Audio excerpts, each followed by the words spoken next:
hamuna kundikudza pamberi pavanhu. Kudzai Mwari pamberi pavanhu.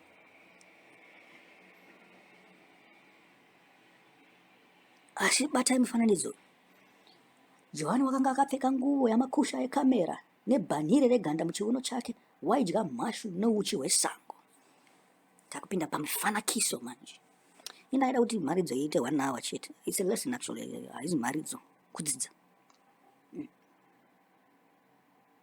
Nguo yamakusha akamera. That's a camel. And it's not camel tungaiti chiizvi. Ngamera mushona. Nebhanire reganda muchiuno chake. Mandi? Ndauti kuti muite mufanakiso pano. Mufananidzo. Kuti akambopuwirwei kunzi anga akapfeka zvinei izvo zvezvekuti anga akapfeka kamera. Dai anga angopfeka suti netai. What was going to be the difference? Because Jesu paaparidza pesa apa anambobvira ataura kuti anga akapfeka tai here kana kuti anga akapfeka chii. Ko Johani anogozonzi zvazoita important sei kuti anga akapfeka. First, ndechekuti pave difference pakati pavaprista naJohanne. Remember Johani anga ari muprista akakwana. Baba vake anga ari muprista waishumira pamberi paMwari nekupisira zvinonhuhwira pamberi paMwari. Vaitoti vanhu vanenge vakatomira panze vachinamata.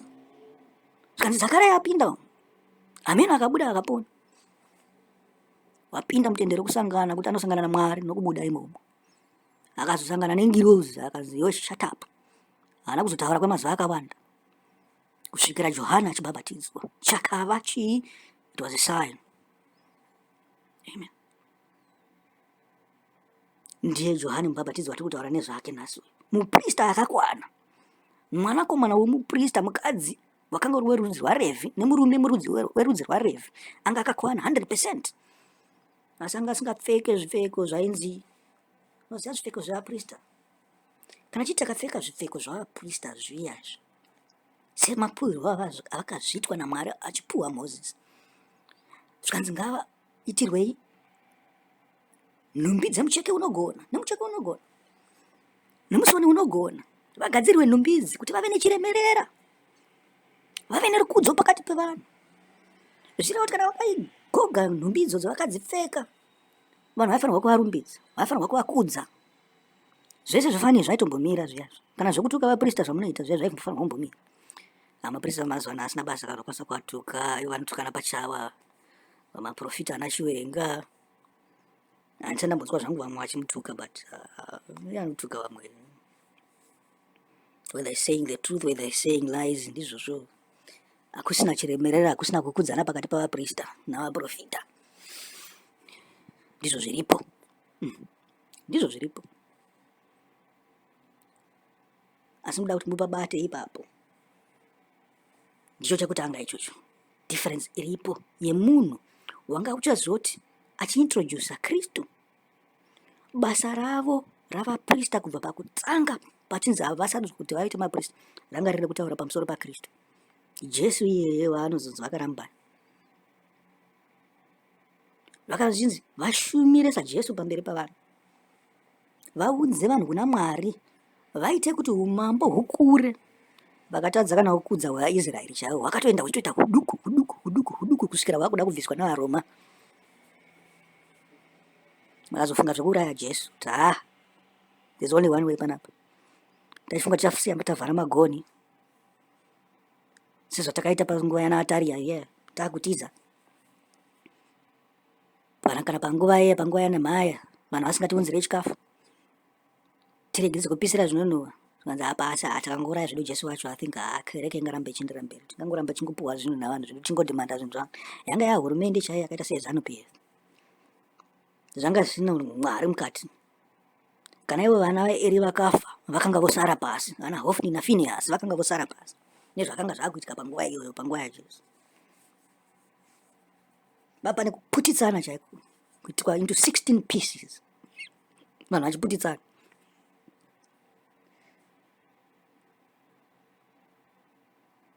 Hazi mashoko akanaka zvawo iwawo, but ndizvo zvakanga zviripo.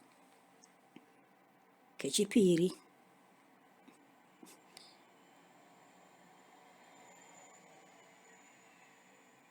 jazi riri kutaurwa iri. Ngamera chinhu chakasviba. Saka 1, Johanne Mubapatidzi wanga wasviba nekufamba murenje. Kechipiri wakanga waneta. Kechitatu iye ndiye anga ari pangamera. Vava mumwe nengamera. Kana chiti vava mumwe nengamera ndikuziva zvandikutaura. Kuti wakanga usina kugara achifamba nengamera. Wakanga waita zvokurara pangamera aneta, aziya, apera basa nekushanda. Anga kutoti hayi ndofa zvangu ini. Saka akanga asungwa nebhanire reganda, kusungirirwa pangamera iya. Achifamba akaitazvo. Zvekuramba achidzidzisa izvi, wakanga waneta. Wanga wapa nopose paaigona napo. Wakanga wopererwa. Kuti ndikaita sei kuti vanhu vatendeuka. Vari kuuya mazuva ose ndichivabhabhatidza pana pane mvura. Asi zvazvisi kuvakwanira.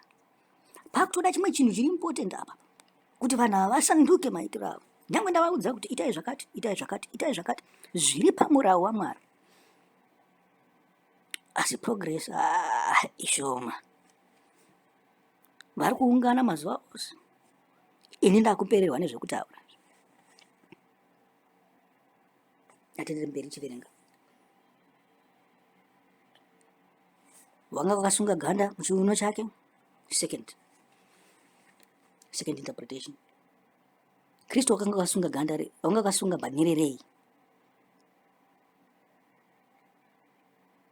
Makapuhwa mufananidzo waKristu uri kuna Revelation. Paakanga kabata mwenje minomwe nenyeredzi nomwe, uchifamba pakati pemwenje minomwe. Zvanzi wanga wakasunga bhanire rei. Wanga wakapfeka hanzu dzinokosha, hanzu dzokururama. Ndidzo hanzu dzaifanira kunge dzakapfekwa navana vaAroni ava vakanga vari mutemberi. Dzanga dzisina basa, dzaisiri hanzu dzokururama kana dzoutsvene. Papasina zvehanzu. Dzanga dzangova hanzu chete, sehanzu dzatinongopfekawo nezvezvinozorwa navakadzi zviya kuti vataridzike. Ivo pasi apa pane mazivanga neganda rakachekwa nezibanga maybe amene kuti rakakura sei. Asi kana pakana kukavhwa so mpama inobva yabuda zvokuita mupamuleti wacho chaiwo unobva wabuda zvokuti kana nyangwe iri chembereso unoti apa pane zvegero. Pane zvegero. And people have been lost in that glow, in that glory. Vari kuzvikudza nekubwinya kusina musoro wese. Tsika dzavo dzikabva dzarasika. And they've become worse than they were before. Vachiri vakashata. Vakutonyanyisa kuita zvinhu zvisina maturo. Kakuglowa kepanyika kake kanopfuurira kekuti kana akugeza wototarisa kusaidhi wosoisa musoro wako pasi pepiro kuti saone chiso chemudzimai wako ungazotaura zvisirizvo. Ngatuka adzimai wakarambwa wasiwa uri hanzi unosiwa uri rombe. Iwa kana vose vakasiwa navakadzi vakaita marombe. Saka Jesu anga asina kubvira arora anga ari rombe. Ana Johana asina kubvira arora anga ari rombe. Ana Pauro vose munokudza vanga ari varombe. Munotadza kuva ati marombe sei? Nekuti imi makarora ndimi vanhu chete kani. Muri kunzi unhu hwenyu hapana. Imi mutori marombe ari wese. Mutori marombe ari wese.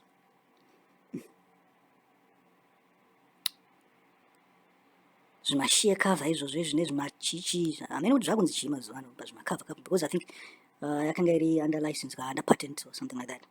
So now everybody can make that. Every cosmetic company in the world can make that. And they are making lovely products. Vanhu vari kuzvinama-nama zvekuti vanobva vanyasobuda zvakanaka vozvikudza pamusoro pazvo. Ivo vakaora pasi apa. Vakaora from top to bottom. Mukati umu hamusina chirimo. Tsvina dzoga dzoga. Ngatiglowe, toda kuti vakadzi vedu vataridzike zvakanaka. Toda kuti vagare vakadaro vachitotaridzika zvakanaka. Asi chikuru, mukadzi unotya Mwari, unoziva Mwari, unobva nezvakaipa. Ndiye mukadzi akanaka. Ende murume ane mukadzi wakadaro akakomborerwa. Hakuna zvimakavha zviya zvemahuraya. Hakuna izvozvo. Akazoisawo kavha anoisa zvake kavha semukadzi wese anoda kupoda-poda kuti aonekere. But mukadzi anosvika mutemo waMwari, anoziva kuti ndakachata kana kuti ndakarohwa nemurume kuti ndive pasi pemutemo waMwari, kuti ndive nyama imwe chete nemurume wangu, tive nyama imwe chete, tive mutemo waMwari mumwe chete, isu tive hwani nemutemo waMwari. Ndiye mukadzi akanaka. Dai vakadzi vachishuwira kudaro.